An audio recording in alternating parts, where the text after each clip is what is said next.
Assalamualaikum warahmatullahi wabarakatuh.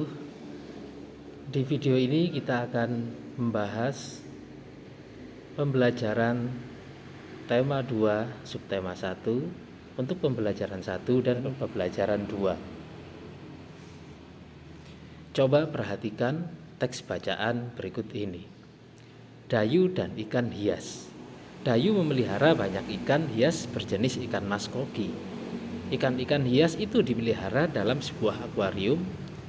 Setiap hari Dayu memberi makan ikan-ikannya. Dayu juga rutin membersihkan akuarium, lalu mengganti airnya dengan air bersih. Kegiatan itu ia lakukan seminggu sekali. Dayu senang melihat ikan-ikan di dalam akuarium berenang ke sana kemari. Dayu memperhatikan saat mulut ikan-ikan itu terbuka dan menutup. Seolah-olah ikan-ikan itu selalu menelan air. Dayu bertanya-tanya, apa yang dilakukan ikan-ikan itu? Dari teks bacaan di atas, Dayu dan ikan hias, perhatikan peta pikiran di bawah ini. Lalu jawablah pertanyaan dalam setiap kotak. Nah, jadi di dalam peta pikiran ini ada beberapa pertanyaan yang harus kalian jawab. Yang pertama, apa nama jenis ikan hias yang dipiara? Nah, pada teks baca di atas, ikan yang dipiara oleh Dayu adalah ikan mas koki. Nah, selanjutnya pada kotak peta pikiran yang lain kalian bisa mengerjakannya di rumah, ditulis di buku kalian. Lanjut kita belajar tentang pernafasan pada hewan.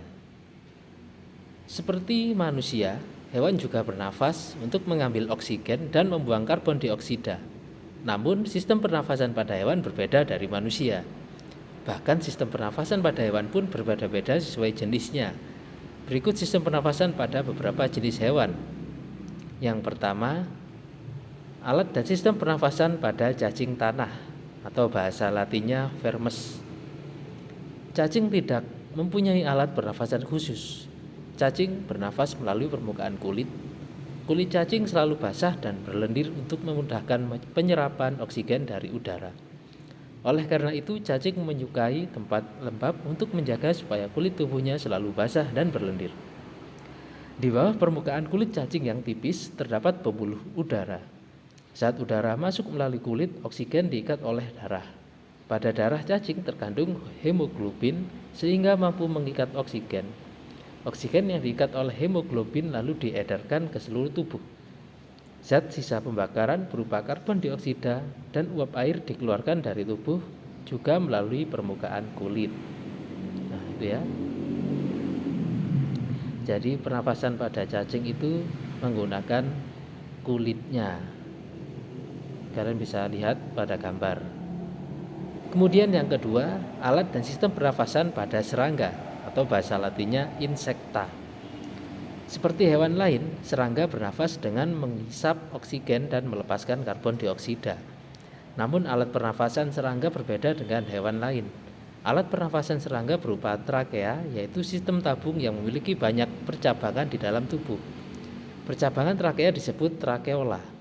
Trakea mengedarkan oksigen langsung ke semua sel tubuh dan organ serta menyerap karbon dioksida dan semua sel tubuh untuk dibuang. Udara memasuki trakea melalui pori-pori kecil di permukaan tubuh sehingga yang disebut spirakel. Selanjutnya udara beredar melalui pembuluh udara kecil. Sel-sel tubuh mengambil oksigen langsung dari pembuluh udara kecil itu. Karbon dioksida dari sel akan mengalir ke trakeola lalu dibuang melalui lubang spirakel. Ya, itu ya, perhatikan sesuai pada gambarnya. Itu gambar serangga. Yang di situ gambarnya gambar lebah. Jadi itu yang ditunjuk pada gambar spirakel toraks. Terus ada juga spirakel abdomen. Yang ketiga, sistem pernafasan pada ikan atau bahasa latinnya pisces. Semua makhluk hidup termasuk ikan memerlukan oksigen supaya tetap hidup. Pengambilan oksigen ini melalui proses pernafasan yang melibatkan organ pernafasan. Ikan bernafas dengan organ khusus mirip saringan yang disebut insang. Insang berbentuk lembaran tipis berwarna merah muda dan selalu lembab. Insang terdapat tepat di belakang rongga mulut pada kedua sisi kepala ikan. Biasanya insang dilindungi oleh selaput atau rangka yang disebut tutup insang atau bahasa latinnya operculum. Di balik tutup insang ini terdapat 4 deret insang yang saling tumpang tindih. Pada insang terdapat pembuluh darah halus. Pembuluh darah itu dapat menyerap oksigen yang terkandung dalam air dan melepaskan karbon dioksida dari darah. Insang juga berfungsi sebagai alat pengeluaran garam-garam dan sebagai penyaring makanan. Untuk memperoleh cukup oksigen, mulut ikan dan insang bekerja bersama-sama seperti pompa isap air. Pertama-tama tutup insang menutup. Secara bersamaan mulut terbuka dan dinding mulut mengembang. Saat itulah air terisap masuk. Kedua, rongga mulut menyempit dan mulut menutup. Secara bersamaan tutup insang terbuka.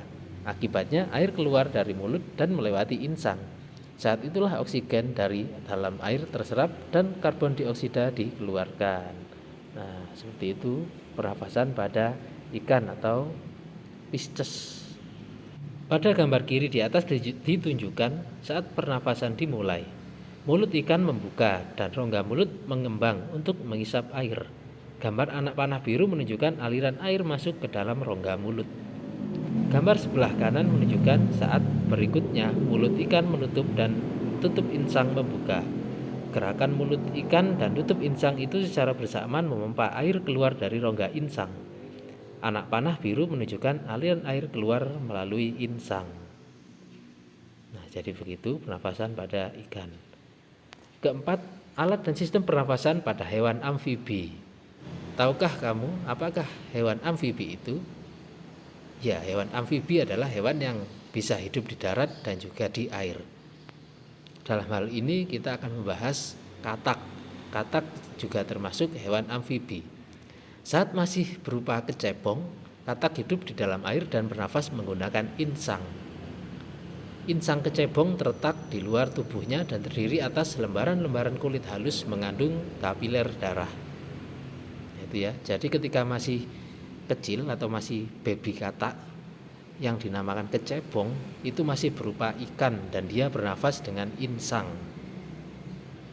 Setelah berumur 9 hari kecebong bernafas menggunakan insang dalam. Insang dalam akan menyusut seiring mulai berfungsinya paru-paru dan katak muda pun tumbuh menjadi katak dewasa. Katak dewasa bernafas menggunakan paru-paru dan permukaan kulit. Nah, jadi pada katak ini sangat unik sekali ya. Waktu kecil dia bernafasnya dengan ikan. Kemudian beranjak dewasa, perlahan-lahan akan tumbuh paru-parunya. Kemudian insangnya hilang. Kemudian ketika menjadi katak dewasa, katak bernafas dengan paru-paru dan kulitnya. Di dalam paru-paru terdapat banyak gelembung udara yang sangat kecil, berselaput dan penuh dengan kapiler darah. Di dalam gelembung udara, oksigen diserap dan karbon dioksida dikeluarkan. Selain dengan paru-paru, katak juga bernafas melalui kulit. Permukaan kulit katak selalu basah agar memudahkan penyerapan oksigen dari udara. Kemudian yang kelima, alat dan sistem pernafasan pada reptil. Reptil itu adalah hewan melata atau yang jalannya merayap. Hewan yang termasuk jenis reptil diantaranya ialah ular, kadal, cicak, buaya, dan biawak. Reptil bernafas menggunakan paru-paru. Udara masuk melalui hidung, lalu ke batang tenggorokan, lalu ke paru-paru. Paru-paru reptil terletak di dalam rongga dada dan dilindungi oleh tulang rusuk. Paru-paru reptil sederhana dengan beberapa lipatan dinding yang dapat memperbesar permukaan paru-paru. Namun paru-paru kadal dan buaya lebih kompleks dengan beberapa belahan dan bertekstur seperti spons. Pada reptil yang sering berkubang di air seperti buaya, lubang hidungnya dapat ditutup selama menyelam. Dengan begitu air tidak akan masuk ke dalam paru-paru.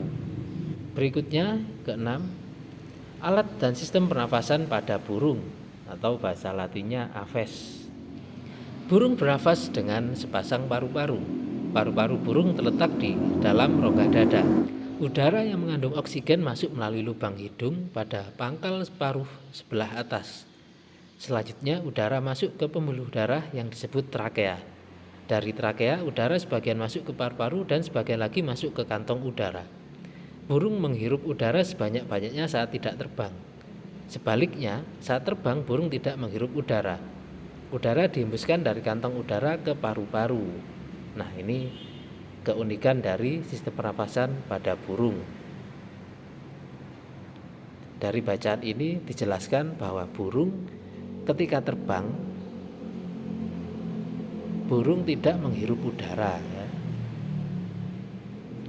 Jadi burung menghirup udaranya itu ketika saat akan terbang atau belum terbang.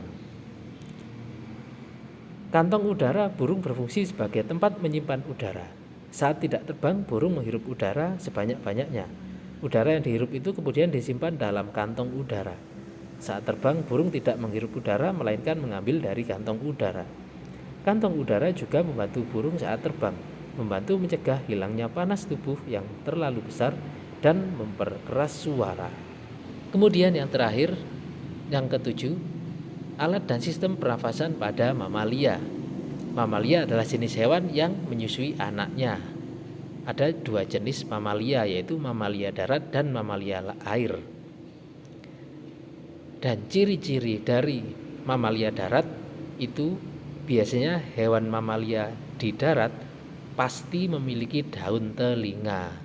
Jadi jika ada hewan di darat memiliki daun telinga, itu sudah dipastikan dia adalah hewan mamalia. Begitu ya. Mamalia air misalnya paus, duyung, dan lumba-lumba.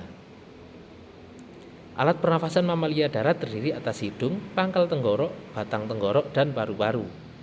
Perhatikan gambar organ pernafasan kuda berikut. Itu gambar hidung, kemudian trakea, paru-paru. Di dalam paru-paru ada bronkiolus, vena, alveoli, arteri. Ya, yang hampir mirip dengan manusia. Kemudian sistem pernafasan mamalia air. Pada mamalia air, hidungnya dilengkapi dengan katup. Saat mamalia tersebut menyelam, katup akan menutup. Sebaliknya, saat mamalia tersebut muncul ke permukaan air, katup terbuka. Saat itulah mamalia air tersebut akan menghirup oksigen serta mengeluarkan karbon dioksida dan uap air. Nah, seperti itu penjelasan pernafasan pada hewan, pada bermacam-macam hewan. Kita lanjut penjelasan pada pembelajaran kedua, subtema 1, tema 2. Kalau tadi di pembelajaran 1 dijelaskan tentang pernafasan pada hewan, kali ini kita akan belajar bersama-sama tentang sistem pernafasan pada manusia. Manusia bernafas untuk memasukkan udara ke dalam tubuh. Udara mengandung oksigen. Oksigen dibutuhkan untuk mendapatkan energi dari makanan. Energi ini menggerakkan semua proses kehidupan yang sangat penting pada tubuh. Organ pernafasan manusia terdiri atas hidung, faring, laring, trakea, bronkus, bronkiolus, dan paru-paru. Hidung, udara masuk melalui lubang hidung ke dalam rongga hidung. Di dalam rongga hidung terdapat rambut-rambut pendek dan tebal untuk menyaring dan menangkap kotoran yang masuk bersama udara. Selain disaring, udara yang masuk dilembabkan oleh selaput hidung. Nah, jadi di dalam hidung kalian itu terdapat rambut-rambut halus atau rambut-rambut pendek. Itu ada fungsinya. Fungsinya seperti yang dijelaskan tadi ya. Kemudian faring. Faring merupakan persimpangan antara saluran pernafasan pada bagian depan dan saluran pencernaan pada bagian belakang. Ketiga, laring.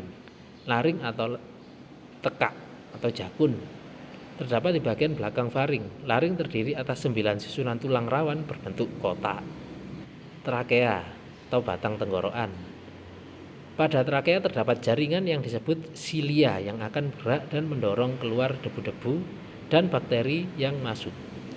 Bronkus merupakan percabangan dari trakea serta terdiri atas bronkus kiri dan bronkus kanan.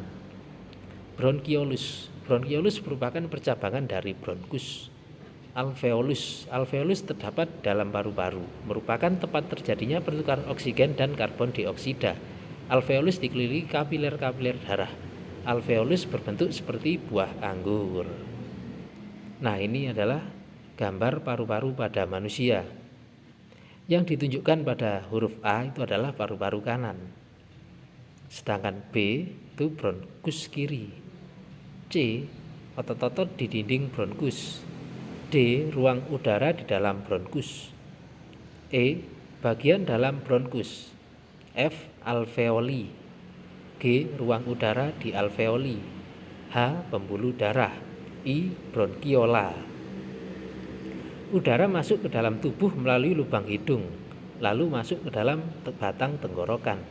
Batang tenggorokan adalah sebuah pipa, mulai dari belakang hidung dan mulut, lalu turun ke paru-paru. Dari batang tenggorokan udara masuk ke dalam paru-paru.